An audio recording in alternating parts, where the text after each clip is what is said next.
এই যে বন্ধুরা, এইদিকে ঝিঙ্গা নিয়ে নিছি হাফ কিলো ঝিঙ্গা কেটে, এইদিকে নিছি আলু, একটু মিষ্টি আলু আর এমনি আলু, আর এই যে এইদিকে নিছি বেশি করে একটু পেঁয়াজ কেটে, পোস্তয় পেঁয়াজটা বেশি দিলে ভালো লাগে।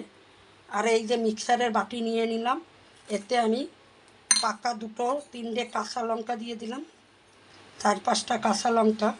আর এই যে পোস্ত, 20 টাকার পোস্ত দেখুন কটুকখানি। এখন এই যে পোস্তটা দিয়ে দেব, পোস্তর পরে এরপরে একটু লবণ দেব, লবণটা দিলে ভালো বাটা হবে, এই কারণের জন্য লবণটা দিয়া। আর এর ভিতরে একটু জল দিয়ে দেব, অল্প করে জল দিয়ে দিলাম, দিয়ে এখন ঢাকনাটা আটকিয়ে দেব। আর এই যে এইদিকে কড়াই বসিয়ে দিছি, দুটো লঙ্কা ভেজে নেব। পটল ভাজা তেল ছিল, ওই তেলের ভিতরেই পোস্তটা করে নেব। আর এই যে দুটো শুকনো লঙ্কা দিছি, করেছি, এই পেঁপে সিদ্ধ করেছি, পেঁপে সিদ্ধটা মাখবো, এই জন্য